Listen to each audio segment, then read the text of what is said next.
Hello again. Don't want to make this video too long. There's quite a few things to sweep up, so I'll get straight to it. The first thing I would recommend in terms of the posts I've made in responding to Munro's taxpayer-funded evasion, as I've called it. Where she's effectively trying to manipulate a complaints mandate to obfuscate away from the coordinated coercion that I'd identified and ironically have been discussing, if you look at the videos on this channel, a good while before they instigated their police state terror, which was around just past the middle of November, and you can see that for yourself. And so I don't really need to go over too much on that text, but I will recommend a video that you can watch. It's posted on YouTube by David Starkey. I'm looking at it now. British state has been weaponized against British people. I think it's one of his latest, as I record this, videos. And just to give you a little bit of heads up, he's the distinction between Plato and Aristotle. In terms of Plato, his concept of the philosopher king, this sort of incorruptible, all-wise, virtuous individual that would head up a state, and underneath him, within some broad divisions of society where, in terms of roles, where there's limited social mobility between them, is a governing class who are bred to do that job and are similarly predicated on them being sort of uncorruptible and virtuous. So in essence, what he goes on to describe is kind of like the rule by unaccountable so-called experts, judges, authorities, agencies, and so on and so forth. He links that to the changes made under the Blair government. It's quite a good analogy. And you will find everything what he says there in the emails and videos I've posted on this channel, in particular the recent ones covering Munro's taxpayer funded evasion. And he likens it to the Aristotle view. Essentially, Aristotle, a student of Plato, rejected that and said, need to analyze different constitutions, different methods of governance, from aristocracy to an aristocracy, a tyranny, a oligarchy, and democracy. And he looks at various things. And if you were interested, it would be in the Aristotle book on politics. And he says that he favors the Aristotle view because effectively you have I assume he means Aristotle's view on democracy. Then you have the accountability to whatever the democratic chamber is, and we haven't got that now. We have these rules of these judges, authorities, and so we're able to operate without any accountability or anything like the accountability that should be in place. Munro's identified that superbly in terms of the deification of judges, trying to find ways in which justify not intervening when it's very, very clear that children are being abused, either directly by the state or by ignorance.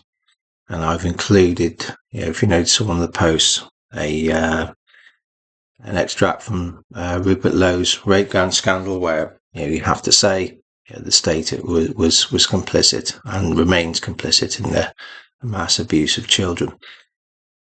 There are certain things I don't agree would go along with Lowe on. On that, he's focused heavily on the ethnicity side. I can understand that. That you can't get away from it.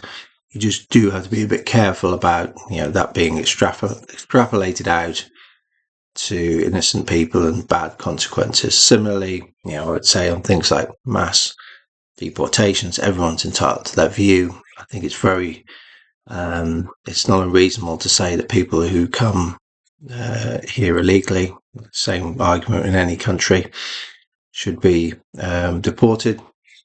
When you move beyond that, things start getting a little bit more complicated and difficult, in my opinion.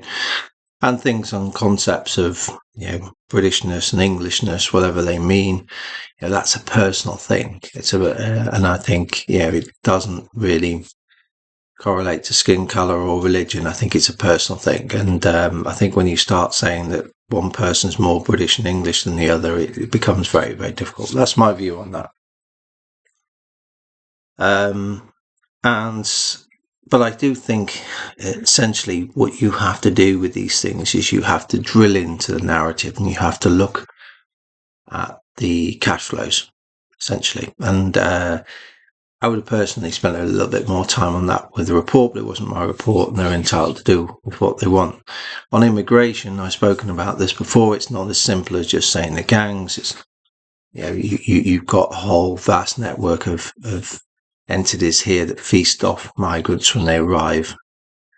And it's no great surprise to me that Zia Yusuf reform has started to face attack as he started to probe some of the financial aspects and who's benefiting from migration when they arrive here. And I think you'll see more of that. In terms of own situation, as I've laid out, you can say, oh, well, this is just parents, for instance, if we go back on my own situation, and parents are bitter after processes and so on and so forth. That's quite an obvious line of obfuscation that people would put out. But in terms of my own, if anyone were in my position, they've seen what the state and its arms have done to our daughter, either directly or through ignorant complicity, such as I covered with the Victor Hugo book. Covered that for a reason. You would do the same. You would be outraged and you would fight it until your last breath. And if that makes you, that makes me a foe harasser, then so be it. And there is, as we drilled into this, there is huge atrocities here. There's no doubt in my mind about that, and it's not surprising that I face police state terror, and also when I've probed the FCA and some of their shenanigans, and there has been coordinated coercion, there has been dirty tricks played, and I'm absolutely right to bring up that in terms of these stolen devices, there is content on there that the Northumbria police, who are, in my opinion, acting part of this coordinated coercion, we're the only ones who have not been allowed to say on anything. It's quite obvious, isn't it? They need to be honest and they need to make content available to the parties of the the FCA Downs case. And I'm gravely concerned that the approach of Munro is fronting up efforts to pervert this case. That's just my own observations, and I've outlaid what they are. And that is why we need to have a situation where these atrocities are outed. That is why I've focused on the Doyle book, Crimes of the Congo, because the information we've gathered, whether it be on the FCA, their shenanigans, this child trading model, how all this leads into the financial sector and so on. It's no surprise that you run into terrible difficulties. But we need to out it in terms of the child trading model, in particular, how it's financed, who benefits from it in a similar way to this. Now, the research that we produce and we share an open source basis with trusted partners will be used in a variety of ways, but fundamentally some of it we need to bring together to give voices to thousands of people that have been overlooked and oppressed, bring these atrocities to light, and ideally do it on an international stage, because these are really things that need to be shamed on an international level. So that's the idea of that. I'm now going to hop over to this issue of this Santander account, try to make further inquiries. Yesterday, what seemingly they told me is, yes, when this mechanistic process, what I understand the mechanistic process with, Collingwood Wealth it was dissolved in June 24, and then there's a claim made by the government legal department now for the money that was left in a barred account. And that triggered, brought this zombie back to life, this account, and now it's trying to effectively levy phantom charges and pay historic standing orders. And it's running this bizarre situation where thinks it's in overdraft, and it thinks there's insufficient funds to pay things that don't need paying. So logical thing you say to Santander is, just stop the alerts. Isn't that obvious? Just put it back in a frozen state. No, that can't be done. So you've got a global subsidiary, UK subsidiary of Global Bank that can't turn off alerts and stop a zombie bank triggering emails a couple of times a month to say it can't pay a standing order that hasn't been paid since spring 2023, and these phantom charges that are created an unauthorized overdraft that exists only in theory. That is the ridiculous nature of the situation. Another thing to bring into mind is, even after this account was barred, I think the first bar was in September-ish of 2023. And then there was another one in, as I think the freezing order was made into a restraint order. So that was in November 2023 from memory. But charges on this account, real charges, when there was actually money in it, continued to be levied until May 2024. So I was all this recorded. I'm not going to play it because, again, you're dealing with somebody who's trying to help you, and don't necessarily want to cause them any embarrassment. Not unless I have to, anyway. And so I say, well, is that fair? An account that's barred, nobody can do anything with it, and it's not unreasonable to say that Santander failed in terms of their anti-money laundering procedures to notice that it was rather odd that huge amounts of money were passing through this account linked to an LLP that had no identity, no clear purpose, and so on and so forth. And they said, well, we were allowed to. Well, then why did they just suddenly stop that? And is that an ethical thing to do? Okay, you're probably not talking about a huge amount of money, but I would suggest that somebody who thought that was the right thing to do, there are some serious issues there. I then sort of tried to speak to the government's legal department. I said that, in my opinion, this money's been taken. I would send it back. It should be kept frozen where it was, and potentially and hopefully sent back to the benefit of the victims of the wealth tax scandal in due course. They said, leave it with me, we'll come back to you, and not surprisingly they didn't. Clearly someone had told them not to do so. So that's where we are with that. And doesn't it show you really that the logical thing surely to have done from perhaps the FCA side would be to have forward contacted the government legal department and said, this is a special case, this mechanistic process where you make a claim to claim residual amounts of cash that's in a bank account, needs to be just override it, leave it, the whole thing's frozen. If it's frozen, it's frozen, but seemingly not. And I said, well, surely there's an issue as well between when the FCA intervened and up until these bars were placed. Was the money taken from that? They said that I can write to a legal, Bradford court orders at santander.co.uk and make inquiries. I might do so, but obviously I'll be ignored or being given a response that's just pure obfuscation, I would imagine. So that's that. On the issue of narrative, I'm just going to touch on yesterday. Look at Andy Burnham when he went to Ukraine.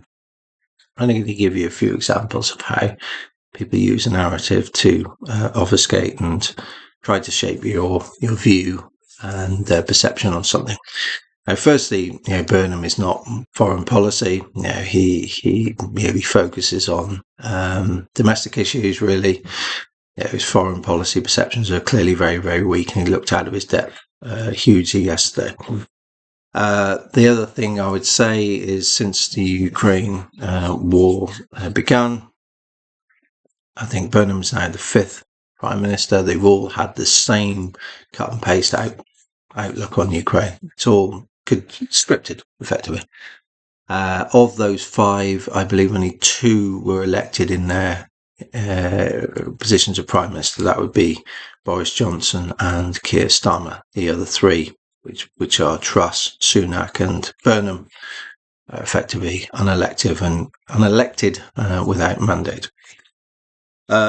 So that's consideration. Burnham is correct when he says that that Russia invaded and that was an illegal invasion. I do agree with him on that, and I do agree that you can't just pile in to other countries and violate the borders. I do agree with that. There are a few things to note on this. I also think it's not unreasonable to believe that abducting the president of another country, assassinating the head of state of another country, also should bring condemnation, and we didn't hear that from Andy Burnham, and I think you probably know why.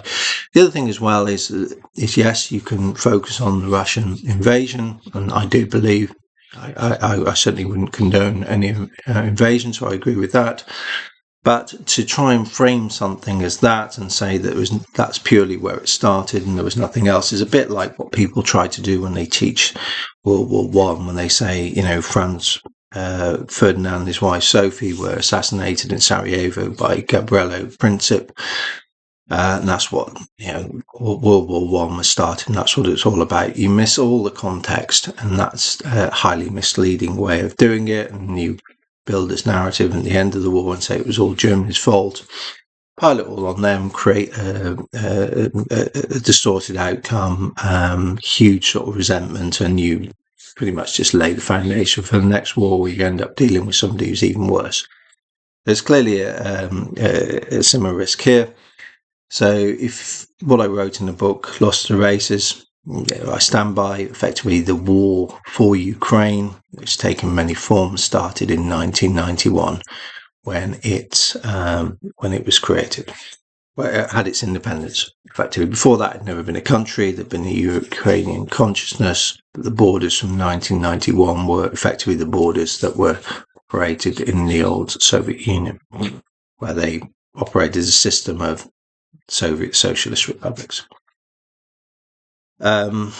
So what Burnham is not telling you, and both sides, I believe, have done bad things in this process. The West and Russia have both pushed and competed over a land that's been fought over by empires for centuries.